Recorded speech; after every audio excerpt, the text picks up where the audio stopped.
Okay, so it's a warm day here in the shop, but we've got some stuff we need to get accomplished here.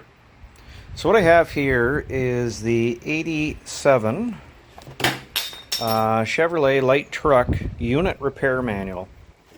So it covers basically all the mechanical and electrical units utilized on the vehicles. So master cylinders, alternators, power steering, differentials, transmissions, engines, etc. So here we have everything we need to know to test our starter. Now I did go through it and I read and got all the different tests and stuff, and I started prepared to do them, and what I quickly realized was it was already a waste of time because, apologize, got a fan running in here because it's hot, very, very hot, 27 Celsius.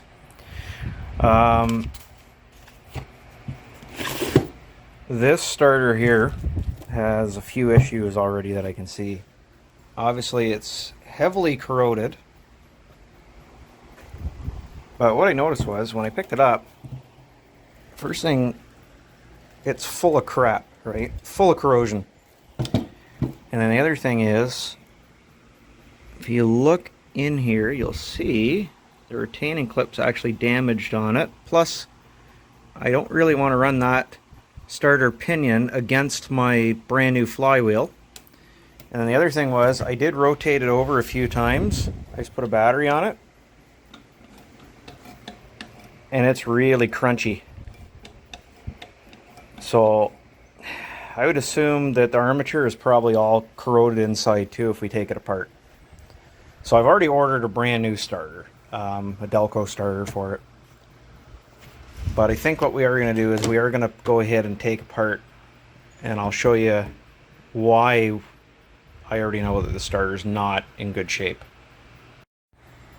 Okay, so I've gone ahead and I've grabbed a 5/16, and we'll start by taking our ground off the solenoid.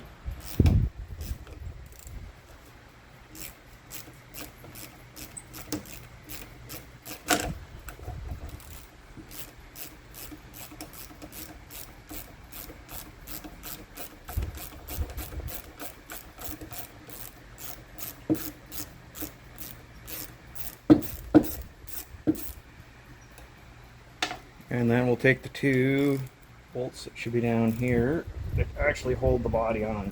And if they break, they break. Like I said, we're not using it. It's going to end up in the scrap pile.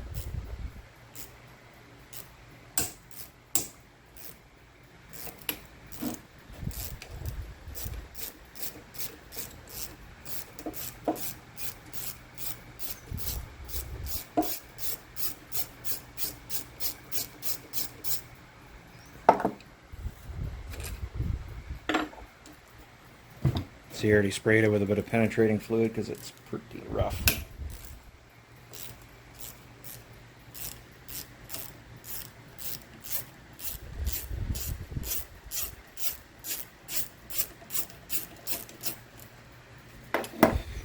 Okay, now in the grand scheme of things, everything should just come right apart. As you can see here, without even getting into the brushes or anything, see, we have a lot of corrosion. And hopefully, let me get this camera to focus, and I will show you.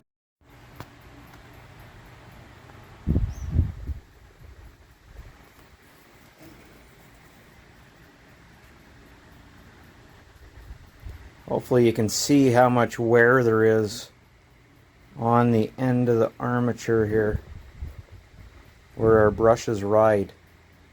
So this is a very well worn starter. Okay, so I gave it a little tap with the hammer here, so I could actually pull everything apart here. And as you can see, if we look down inside here, it's pretty nasty.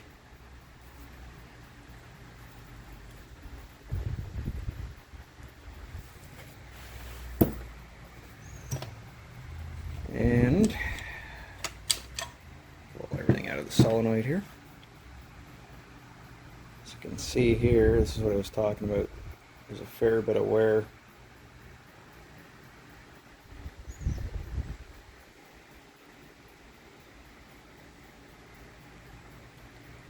Now if we wanted to, we could test continuity across it.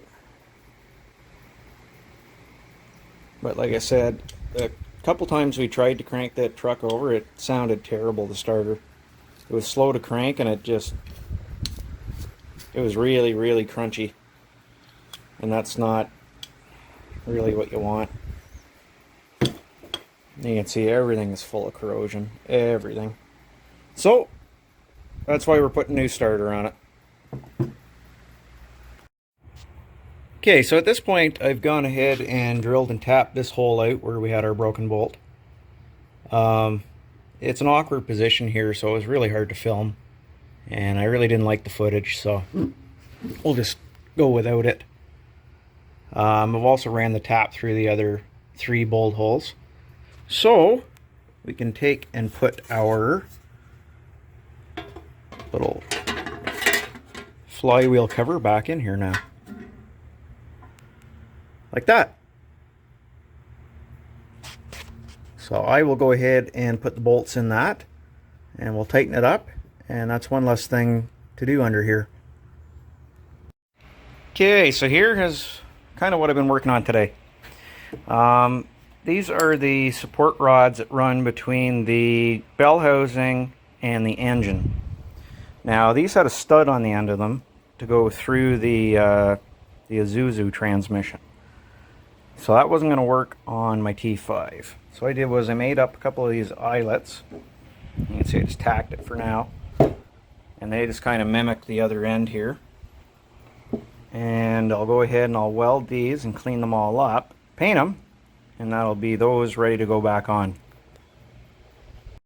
Okay, so after some time with the flap wheel, this is what we have.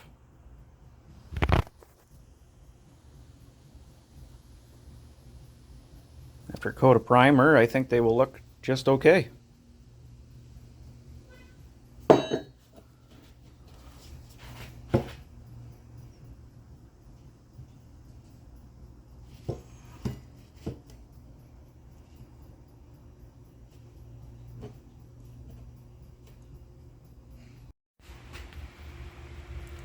Okay, after a bit of primer, we'll let them hang and dry overnight, and tomorrow I'll squirt some black paint on them and I can get them bolted on the truck. So that's another thing done. The only other 2 things that are really on my list here is clean and paint the drive shaft and the vacuum lines. So the vacuum lines aren't a big deal. Now clean and paint the drive shaft, that's something I want to talk about here. So this is the drive shaft that came out of this truck. I already know it's the right one for this transmission. And I've mentioned these U-joints before, that you have to heat these, get the nylon out, and then press the joint out. Now the front U-joint is actually pretty good. It's nice and smooth. But today I got looking at it here and it's kind of sitting there rotating the caps and feeling. And now I know you won't hear this, but I can feel that the needle bearings in here, they're not smooth. And I mean, we're already here now. So what I'm going to do is I'm going to get a pair of U-joints for it, and we'll heat them up. We'll melt the nylon out, and we will go ahead and put a set of universal joints in the drive shaft before we install it in the truck again. I've also got the drums to go on. I don't know why the paint turned out as shiny as it did. It's supposed to be more like a dull color of aluminum, but it did. So I got a friend of mine to machine these. These are the original drums. You can see there's a bit of pitting and stuff in them still. But overall, they're pretty good. And on the back of the truck, you won't feel that anyway. So we've got that to do. And then I think we're going to kick the frame outside, and we'll bring the cab in, and we're going to start doing the sheet metal work on the cab.